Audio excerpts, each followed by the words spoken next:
Hello.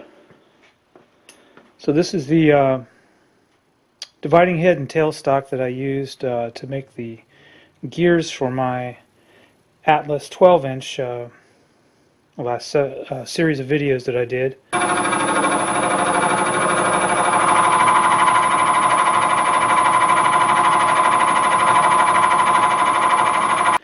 And some things came up, had some comments and whatnot that and there were some other developments that made me think I ought to do a video just on this.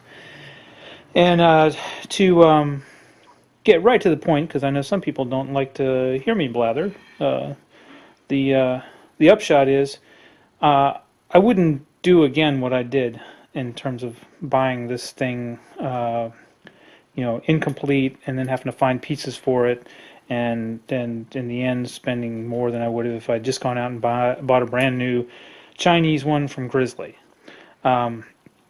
This dividing head, you'll see this tailstock, which I did not get with it, I had to find later. It says B&S number 0. These are all modeled after Brown and Sharp dividing heads, and I guess they set the standard back in the day. Brown and Sharp, that is. So this is not a Brown and Sharp one, this is a Brown and Sharp type of dividing head. It's modeled after it. But that doesn't mean that all the specs are the same, and there's variations in all these ones, so this tailstock does not exactly match this dividing head. And this dividing head, although it has a lot of the same specs as the one that you can buy from Grizzly today, has some differences to it. So by the time you go out and piece parts together, you'll end up wasting a lot of time and money. So my advice to anybody out there is, unless you get a smoking deal on, just the dividing head itself, with missing parts or something. I mean, if you find one for free or nearly free, sure, go for it. But if you shell out real money for one of these, you better have everything with it, which means all the dividing plates, the tailstock, the taper, and preferably even a chuck. And if you get all that, then all right, shell out a few $100s. It's worthwhile. But if any of that stuff is missing, then you're just asking for trouble. So that's my bottom line up front. That's the gist of everything I'm about to say. So if that's enough for you, then go away. All right, now a couple things. Here's one thing, the tailstock itself. As I mentioned, I did not get one with this, and so I did the best I could of identifying the center height and trying to find a matching tailstock. And I bought what I thought would be a matching one, and it turned out to be off a bit. And so I wound up shimming this up with this piece of aluminum in order to get it within the range of this tailstock. Now a bunch of people said, wait a second, this thing has adjustments, this thing should adjust to that height. And I just want to show you, I'm going to take this apart real quick. I'm going to shut off the camera, take it apart, and I'll be right back. This is a little different from a lot of the ones that are out there. Alright, I've loosened the nuts here, which I had pretty tight, which makes sense because anything on the mill ought to be kept pretty tight. And I just want to show you, this has very little range of motion the way it's designed. You can, if I keep this loose and undo the lock nut that's here, by rotating this I can raise and lower the tailstock point itself, the name's spindle I guess, just very little. Now a lot of them that you see will have slots here. Mine does not have that.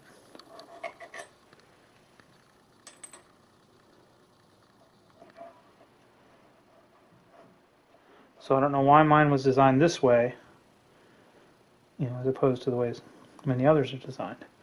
What I thought I might do, since I've decided this tailstock will live with this dividing head, I've thought of fly cutting the bottom, one option, or I could mill out a bit of a slot here. Actually, what do I need to do? So I raised this up. So what I need, yeah, so I could slot where I do have some spare steel here, and I could get this in the range of that, and I might do that. I don't know. What do you think? That'd be a good idea. But that's why I went with the shim here. I had a few folks write in and say, "Hey, you can adjust that thing," la la la. No, I can't. So I'll put this back together and I'll be back. All right. So that's the story on the tailstock here. Now, the dividing head itself. Get this out of the way. If you watched the gear making videos, you'll see that I adapted this MT2 dead center for use in here, and it really seems to fit very well. In fact, it's stuck right now. Find something to get that out. There we go. I really would have thought that was MT2, but after searching for the plates that were missing for this, I kept coming across specs that said this was a Brown & Sharp number 7. And I thought, how close is a Brown & Sharp number 7 to an MT2? Turns out they're very, very close.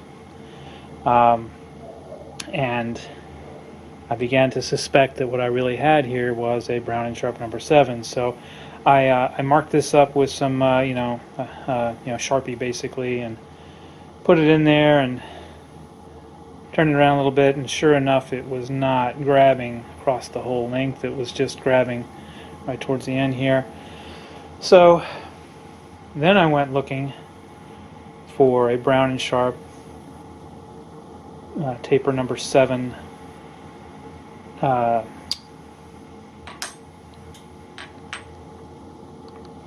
dead center, and I got a real shocker because my search kept leading me to places like McMaster Carr and so forth, the industrial supply houses, and all they had were these premium, carbide tipped, blah blah blah. They wanted more than $100 for one of these things, and I was freaking out. Somehow or another, Mr. Google didn't take me there directly, but somehow or another I wound up looking at the Grizzly site at their Brown & Sharp number 0. This is the smallest type of Brown & Sharp dividing head. I was probably just sitting there and just regretting the fact that I hadn't bought one, and I noticed that on the page that describes the dividing head, they had a parts page.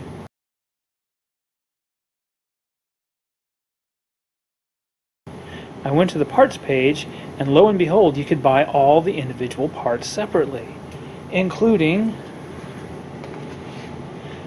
a Brown & Sharp number 7 dead center. And what did they want for it?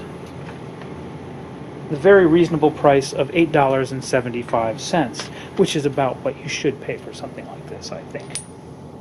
A little indication of how close these two are together. Look at that. So there is a difference. So anyway, for $8.75 plus shipping, I could have one of these in my hand, as I do now. And it fits much better. It extends further, solves other problems that I had in terms of getting clearance on the base here and whatnot. So very happy. Cool. But the shipping was as much as the thing was. I was like, well, what else could I get to sort of round out the order and make the shipping not be so much? And I remembered, oh yeah, I need some dividing plates. and I'd had a hard time finding any that were the same dimensions as the one that I had. And I got really, really lucky. Not perfectly lucky, but really, really lucky. I'll show you.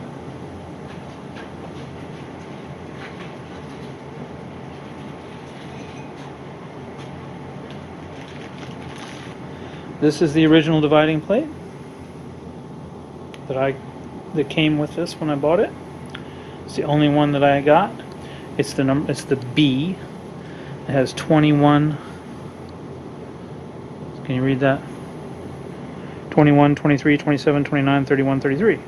So I was missing the A and the C. And when I measured the interior of this, I forget what it was, something like 0.8 inches. And I checked the specs on the Brown and Sharp, on the Grizzly one, which weren't on the page, but I was able to I emailed Grizzly, and they a kind customer rep somewhat condescendingly wrote back saying, well, it's great that we can supply parts for other people's products.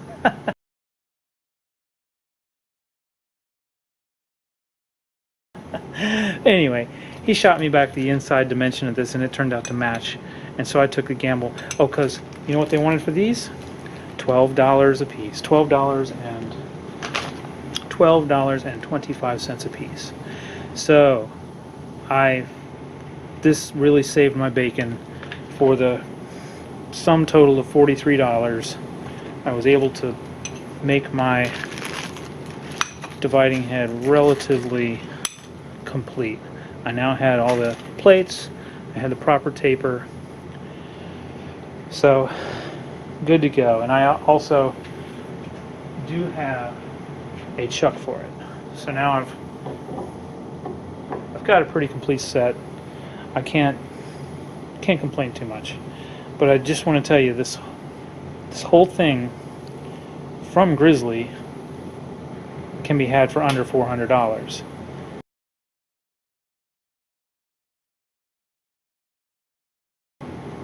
Can't remember whether that includes the chuck or not. Maybe not. I have to go back and look. But I spent more than that getting all this together, and maybe it's higher quality. I don't know. I mean, it probably is. I mean, this is a Yuasa, Japanese.